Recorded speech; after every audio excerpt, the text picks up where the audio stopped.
All right, y'all. Welcome back. I've been gone for a little minute, but I had to make a video today because today is the 20-year anniversary of Eternal Sunshine of the Spotless Mind, a movie that is extraordinarily close to my heart. I love this movie. So I had to talk about it. It's 20 years.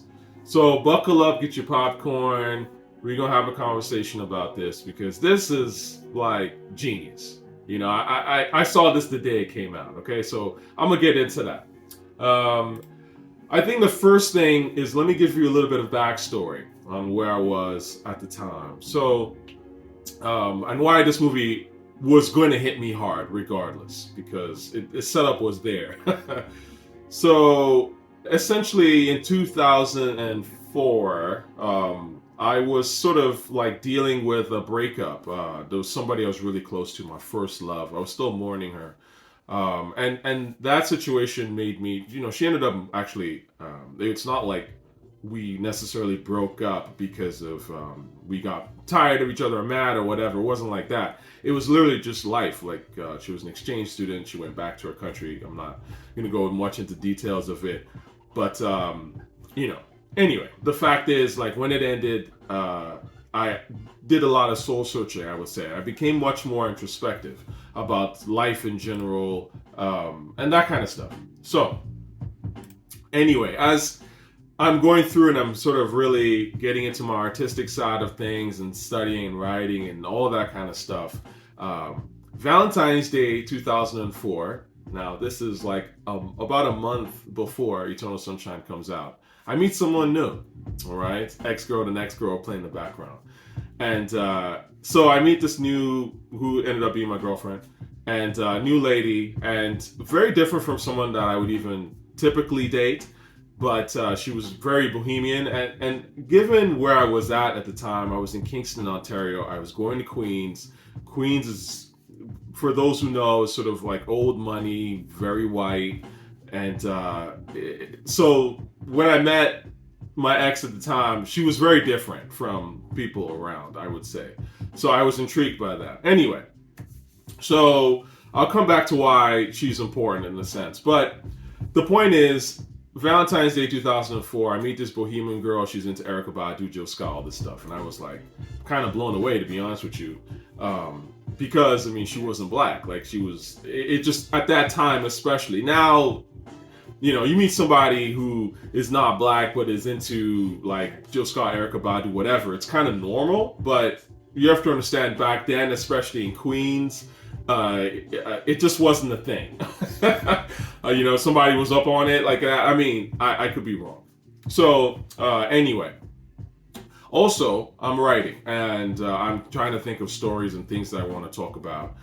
And so I was essentially sort of creating this story where I was like, hey, you know, wouldn't it be interesting? I was thinking sort of like a sci-fi romance. I'm like, wouldn't it be interesting if there was a story set in the future where these two people meet, but it turns out that they've known each other in the past, but they don't quite remember. I was like, is there something just like in the nature of a human being that like almost like a genetic makeup that makes a soulmate or something where you just connect to somebody? And I was like, that's kind of interesting. Let me Google and see if there's a movie that's done this or someone who's done this kind of thing. And funny enough, I come across the trailer for Eternal Sunshine of the Spotless Mind. This is an upcoming movie. And this is, again, like probably a week before the movie came out. So I'm looking at the trailer and I'm like, the trailer doesn't give much away, but you get the idea there's some sort of memory erasure thing. So I was like, okay, I don't normally watch indie films. I'm more of a action movie guy. Obviously, I grew up on kung fu films and all that. But there was something about the trailer that made me go, yeah, I should see this. And you have to understand, at least I was in Kingston, Ontario at the time. There was no marketing for this movie. This is not a movie that was, you know, you heard about on the radio. Someone was like, you saw it in the street or people were talking about seeing this movie. I mean, it just wasn't marketed. In fact, it kind of came and went in some ways. But anyway, I see the trailer and I'm like, okay, I'm gonna see this movie because something about this looks pretty fascinating. Now, let's go to my impressions. Opening day. I love this instrumental. Anyway, um, so I go opening day, first showing. Okay, March 19th, 2004. I believe it might have been a Friday. Um, there's like no more than 10 people in the theater. So I'm like literally one of the first cinema goers in the world to see this movie. So the movie starts.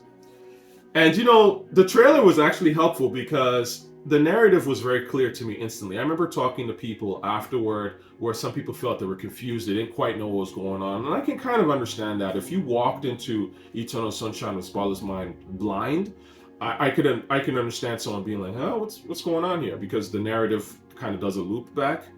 But for me, it was super clear. I didn't think it was confusing at all. But I do remember people saying that they felt a bit confused. So, um, and that's the sign of a great trailer, honestly, because it gives you just enough to know what you're walking into, but it doesn't like spoil the movie. In fact, like even though I had seen the trailer, what I ended up watching, like obviously completely blew me away and just took me to a whole nother place that I could have never seen coming in the trailer. So my impressions of the movie, I would say, it's interesting because I remember watching it for the first time. Something like this, obviously, will stick out pretty much forever because it was a gradual process of watching something that you slowly realize you're like, oh my God, I'm watching something that's like transcendent. So the first time, but it's not right away. You're not like, oh, right away, this is transcendent. Of course not. So the first things I noticed right away where I was like, oh, that's a spark. There's actually this instrumental that's playing Phone Call. Is when Kate Winslet, she plays the character Clementine. She's like, wish me a happy Valentine's Day. That'll be nice. And then this instrumental plays with the snow falling. And I was like, oh my God, that is gorgeous. It's just beautiful. So I'm going along with the movie. It's very funny, but it's like kind of in a muted way. I'm relating to Joel a lot because I kind of felt where he was coming from in the sense of he was more sort of introverted and withdrawn. And even though I'm not like that necessarily, I mean, I'm a outgoing kind of dude, really. But again, this was at a time when I'm kind of like I'm with someone new, but I'm still mourning an old person that I have this strong connection to, and I was just getting into like really studying writing and stuff. So I was definitely more like introverted, in a sense. I was more introspective, so I could understand where Joel was coming from. So the movie is playing. He starts erasing the memories, the bad ones, obviously. And I'm like, okay, this is cool. This is all makes sense and stuff.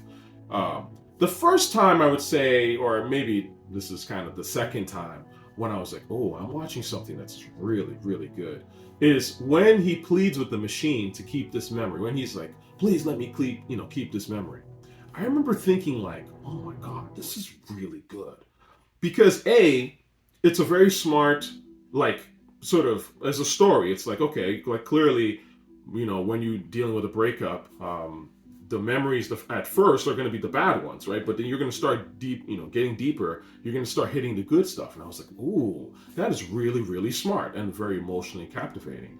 And then the second thing was, I've literally, that particular scene where he's in the bed and he's trying to convince his girl that she's pretty and she doesn't have to feel self-conscious about how she looks. I've literally experienced that.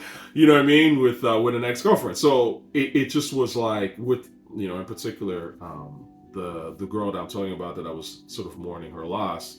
Like I literally experienced that. So I was Joel, and that like, that happened to me like literally a year before kind of thing, or months before, whatever. So it hit me right away. Like, whoa, that's some real shit. So that's the I'm starting to be like, ooh, I'm watching something here that I've just really never seen, but it's really, really good. The second part was when there's a scene where Clementine, she comes back in the house or the apartment, whatever, and she's drunk, and Joel's wondering like, if she's cheating and what's going on. And I was like, yo, is this like whoever wrote this, is this dude spying on me? Because this was literally the emotion I was feeling with my current girlfriend because she was kind of like this bohemian, like, and it was interesting because we didn't really like we spent some time together, but there was definitely that distance, which I think she kind of enforced. She wasn't the greatest communicator. She was always kind of doing her own thing. So I was like, yo, I was sitting there going like, wow, this is me 100% right now. So that was the other time. Again, I'm starting to really warm up to this movie. I'm sitting there just like, whoa, this is like crazy. This is a great movie. Another part is the Clementine and Joel. They're at the Elephant Parade with the poem, Eternal Sunshine of Spotless Mind, The World Forgot by the World Forgotten, or something like that they said. And I remember being like, like that is like the smartest I've seen put in a film in a while in terms of the poetry. And the music, the Elephant Parade instrumental, I was like, this is gorgeous. Like someone's got a sample. This is when I started even noticing just how, again, beautiful the score was. And I was like, man, I'm a hip hop dude. Like if I was working in New York or LA in the film business and the music business, I'd be like, this is the stuff you got to start sampling, right? That's how my mind works. And then I would say the fourth time or the fourth part of the movie, again, as I'm watching first impression, when I was like, oh, this is something else, was when he hides Clementine in his deepest humiliation. So for those of y'all who've seen the movie, of course, I'm giving spoilers, but this is the peer pressure moment, right? In fact, let me play this instrumental because it really, I'll come back to Bryson. But this really did, like, it's hit me, man. this part of the movie, this is when I was like, oh, this is genius. This is like literally next level. Because on some real, this is the time when he's with the kids and they're having him hit a pigeon and stuff like that. I was dying of laughter, and I also teared up because that's some other when you have a movie that can elicit two almost contrasting emotions, but they're both valid and they both make sense. That's when you know you're watching something that's incredible, really. Because on one hand, obviously it's hilarious that Jim Carrey is, or Joel is back in his old past and reliving this situation. And the way they did it was funny. It was like, it was actually a legitimately hilarious scene. But it was really sad in a sense because, everyone, I would imagine, I don't know, most people have been bullied, especially as a kid, like learning to be comfortable with who you are. And a lot of times this is the things that, your significant other can help you come to terms with things that might have bothered you in your childhood and things like that. Anyway, I thought that shit was brilliant. I was like, this is like this is genius. Now I know I'm watching something that is extraordinary. This is like really at the time when I really figured it out. It was like, oh my god, like am I watching genius right now? Yeah. And then I would say the final part of like when I was really like, oh, this is one of the best things I've ever seen in my life, was the very famous Meet Me in Montauk, and how it kicks into the montage when, Joel comes and he's like, he whispers to Clementine, I love you, and she's like, meet me in Montauk. She whispers that shit too. And then the memories and the very last memories of her get deleted. I was like that. I was tearing up. I thought that was genius. I was just like, yeah, this is a phenomenal movie, hands down. This is one of the best things I've ever seen. So the movie ends. The credits roll. I honestly, I've never had this happen since, but we were sitting there, like the Beck song's playing, and we were just like stunned, like hypnotized type shit. We were still in the movie. It was weird. It was like, even though the credits were rolling, we were still in the damn movie. And it's not until the lights came on, I remember, and we all kind of got up. This is not one of those things now, like, you see movies, as soon as it hits the credits, people get up and start moving. Like, that's not it at all. Like, literally none of us moved through the entire credit sequence. That's not normal. So, we get up and I leave. So, go back to my bohemian, well, she's a ex-girlfriend now, of course, but at the time, my bohemian girlfriend, and I'm like, yo, I just saw this crazy movie. This girl is just like you. This Clementine girl is just this, like, for real, just like you. Even has the hair kind of similar. Like, let's go and watch this movie. She's like, okay, when? I'm like, tonight. She's like, tonight? Yeah. So we go and watch it. Now, she was kind of like, okay. I don't think it hit her the same. I think she kind of, I thought it was all right. But again, I saw it twice the same day, opening day, and I loved it. I thought it was genius. So my thoughts at that time, after seeing this movie twice in the one day, I kept thinking, someone's got to sample this. Someone's got to sample this. It's interesting because I remember, like, I was hoping someone like Nas or whatever, people that I love and listen to would sample it. But guess who, of course? It's like the universe trolling me, right? So when Kanye announced that he was working with Jon Brion Brion's the guy who did the score, I was like, no, not Kanye.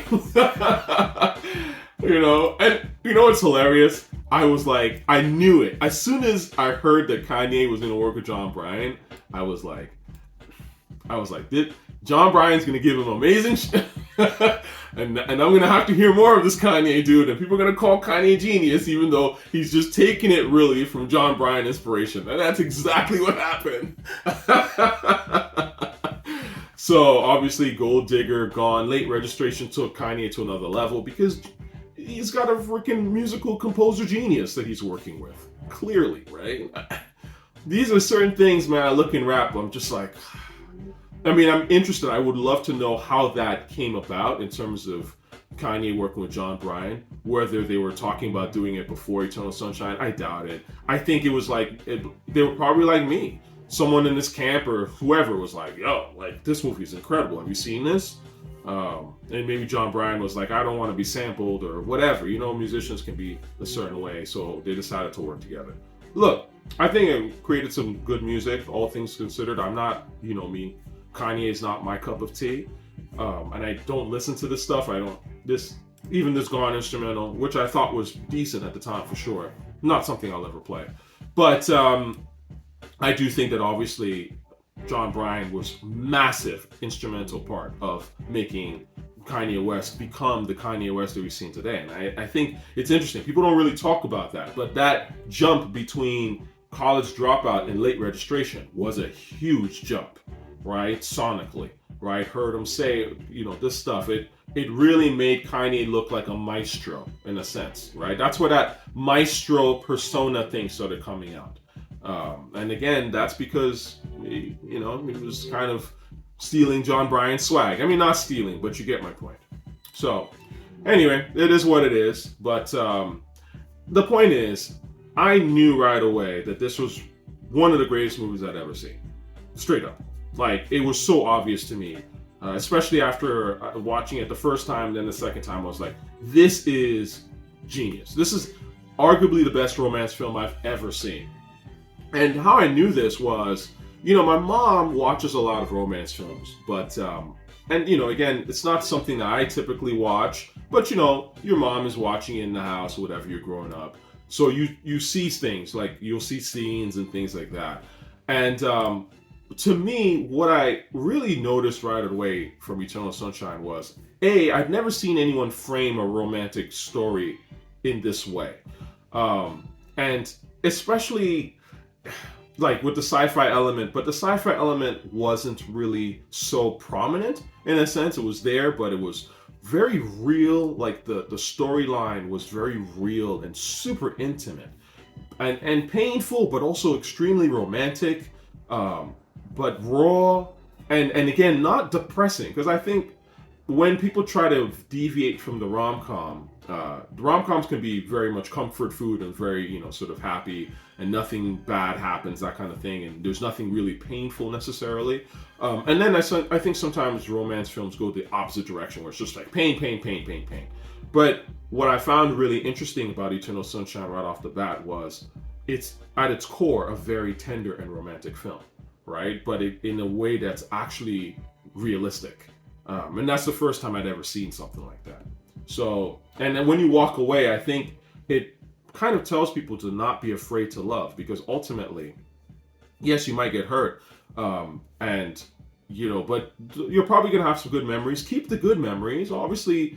Sort of discard, or at least be aware of the bad stuff. But the idea is to keep the good memories and then move forward and try to evolve. And I think that's a very beautiful, very humanist message to put forward. And that stuff's important to me. I'm a humanist at the end of the day. So I also thought the effects were incredible, obviously. It's interesting because in my mind, when I was thinking about my, trash version of Eternal Sunshine prior to seeing the movie, I was thinking in the future and then, like space and and shit. These guys, Michel Gondry and Charlie Kaufman and Pierre Boussemet, they just took it and made it more homemade. And I think, again, that adds to the rawness and the reality of it, and that's brilliant. And that's the thing. Like, you can still watch this movie and it feels modern, because that's what's interesting. Had someone try to make it into the future, it's ironic in that way. Had someone done something very futuristic with these gadgets and all this kind of stuff, it almost would have dated the movie instantly, right? Like, by now we wouldn't look at it as, we would be like, oh yeah, that's that 2004 shit, right? But the fact that they made it like not CGI, and made it sort of very homemade and practical effects, it's held up so well, and it looks like it just got made, which I think is obviously very smart on their part. Now, the Oscars.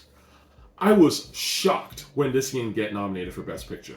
Like, really shocked. Because to me, I was like, this is hands down, by the time we're talking Oscars, I think March or February 2005. So this is like a whole year later. I was absolutely shocked. And I think it's kind of interesting because this is around the time when I started to realize that this stuff about the Oscars is politics and business and marketing and a whole bunch of stuff. It doesn't really have much to do with the quality of the film. Let's be real here. Because no one even talks about the other movies. Okay, like, you don't remember The Aviator. No one really references it. And I say that with all due respect to those who made it. It's not that those are terrible movies. And all the other nominees, they're not terrible movies necessarily, I don't think. But Eternal Sunshine was by far the best movie of 2004. By far. It was so obvious. I've never seen something where it was that more obvious in my life. So when it didn't get nominated, I was sitting there going like, this didn't get nominated? Jeez. So, yeah. But again, this is why, as an artist, you can't really look into award ceremonies and take them seriously. I just never did. I was never that person that was like, oh, because so-and-so won a Grammy or so-and-so won an Oscar, therefore they're the best artist. That's just not how this goes, right? Because there's just way more things that go into those awards than the actual merit of the artist, clearly. So, yeah, I bought the extended DVD when it came out. I wish I could find it. It was like one of my prized possessions. The moment it came out, it was like 2 discs or something like that. Again, this was a movie that was very, very, it was very small in the sense that I feel like I was the only person that even saw it. Like, me and my ex-girlfriend, obviously now, but it wasn't like I was around people that saw this movie. It kind of came, I'm sure it did modest at the box office because people probably, those of us who saw it, were like, whoa, this movie is incredible, right? But it wasn't like, again, this marketed, like, it just wasn't omnipresent like that, at least to me, living in Kingston, Ontario, Canada, okay? I don't know what it was like in LA or New York, but again, it's a focus feature, it's an indie film. I can't imagine, especially around that time with Lord of the Rings and all that stuff, I can't imagine that people were really checking for it. But again, it goes to show you that, when you're looking at the great art, in general, most of the time, it's usually never mass sales right away. It does usually a respectable amount, like the audience that it's meant for, the savvy, intellectual, emotionally, that, like, the really good shit, they notice it right away. They go, whoa. And then it just spreads because, that feeling, that humanist feeling is like, addictive. It just makes you want to spread it to people and they check it out and they're like, oh my God. And then it just spreads. It's just naturally. So I knew that was what was going to happen. Right? Real talk. It was so obvious to me. I'm like, this is one of the greatest movies I've ever seen. This is easily the greatest romance movie I've ever seen, or certainly top 5, like top 3. And people are going to just keep talking about it, and it will become a classic. I knew this literally the day I saw it, and that's exactly what happened. You now have obviously a gazillion artists that have referenced Eternal Sunshine of the Spotless Mind. The movies from Her to Inception to even 500 Days of Summer. I mean, like there's so many indie films that have done something Eternal Sunshine of the Spotless Mind. I mean, you're talking about look at Past Lives that just came out. Literally, there's a scene in Past Lives, which is an indie film that was nominated for Best Picture. There's literally a scene in the movie where the 2 Korean characters, one of them is like, hey, have you ever seen Eternal Sunshine of the Spotless Mind? And then they sit there and watch Eternal Sunshine of the Spotless Mind on Skype. I wasn't a fan of that, but my point is, this is a movie that has a serious legacy. No doubt about it. Obviously, Kanye took his career to a whole nother level based on Jon Brion's input. So, like Eternal Sunshine has got a lot of tentacles, man. Jay Electronica's whack ass was used Eternal Sunshine to kind of come up. I think he was actually rapping over like some of those Jon Brion pieces. And this is like maybe Jay Electronica, I remember, was kind of on the scene doing that, maybe like 2007, 2008. So I want to say like 3 or 4 years. There was some time that passed, and then, Electronica was kind of doing that. And I'm like, again, okay, like, why him? I had wanted like Nas or, Ghostface or somebody that I really like, It was just more whack niggas was like latching onto Eternal Sunshine. It was fucking wild to me. Janae Aiko did Eternal Sunshine of Spotless Mind. I remember there was a lot of references to her, and I think she even has a song called Eternal Sunshine. And now you have Ariana Grande, who just came out with an album, Eternal Sunshine. So again, this is something that has really lived on, right? In a way that all those other movies, with maybe with the difference of like Mean Girls and a few others, but a lot of movies from 2004, the Oscar stuff simply has not. Like, no one cares about those movies. And again, I say that respectfully, not to disrespect the creators, but we all know that there's levels to this stuff. And I will say that in terms of like just personal things, I remember seeing this movie in 2019-ish, I believe, at a giant sort of screening at Governor's Island. This is when I was living in New York. And so we all go to Governor's Island. There could have been at least 1,000 people there, man, if not more. And I remember they set up a giant screen, and this was during the summer. And it was a magical event, man. And I mean, these are the things about New York City that obviously I miss and I love about New York. I don't know if people still do those kind of things, but again, when you watch it, it's powerful, man. These are the movies to me that I strive to create, and I wish the industry would try to create more of. Quality when you see it, man. Another movie, it's Crouching Tiger, Hidden Dragon, I saw in Brooklyn. Also, like, they would do these sort of like screenings at Prospect Park. Thousands of people would come and show up, and they'd have these giant screens. And I remember sitting next to like some lady, and she was like crying through the movie, right? Like, and not like bawling, but she was, clearly like she was touched by stuff. And this is a movie that came out 20 years ago, type of thing, right? I mean, that's the classics. That's the stuff we want to be moved, right? At least I do. I don't want to just watch fluff, right? I mean, fluff has its place. But when you're going through decades and decades and nothing is really hitting and it's just all fluff, clearly there's a problem. And the last thing I would say, I guess, about this movie of mine is also while I was in New York, I remember I was hanging out with an acquaintance of mine at the time, lady, and we were in Long Island. I think she was like dropping off something. Anyways, I got stories. I've experienced a lot of interesting things. So she was dropping off something anyway. And I had never been even to Long Island, or at least that far out. And I remember thinking, like, we were looking at a map because she, was working on some products or whatever, and she was dropping off a distributor. So we drop off this stuff in a like a U-Haul or something like that in a truck. And then I was like, okay, where are we? Like, I felt we were like kind of in the middle of somewhere in Long Island, and she was, we looked up on the map. I was like, is there anything interesting around here? She's like, well, Montauk is around here, and right away, that meet me in Montauk went right through my head, and I was like, let's go to Montauk. She's like, really? I was like, yeah. So we drove to Montauk in a U-Haul type of truck, whatever, and spent the night in Montauk, man. So that's the thing about movies, man. I don't know, like they hit deep, So yeah, I had a great time. Fantastic film. I can't recommend this enough. This is easily top 5, one of my favorite films of all time, and really, obviously, emotionally impacted me. And I'm sure it did for a lot of people. So shout out to everyone that's involved. I mean, there's a lot of names in here. Obviously, we talk about the actors, the writers, Charlie Kaufman, genius. Michel Gondry, who did a wonderful job. Pierre Bousmuth, with some of the ideas, of course. The producers, shout out to them.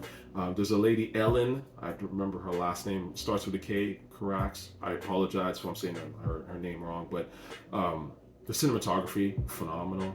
And just everyone that worked on this really did a bang up job. So, again, kudos to you. You've made something that will live on in eternity, and I think that's the artist's dream, right? That's why we got into this stuff. We want to make stuff that resonates for real, So, anyway, love y'all. Peace.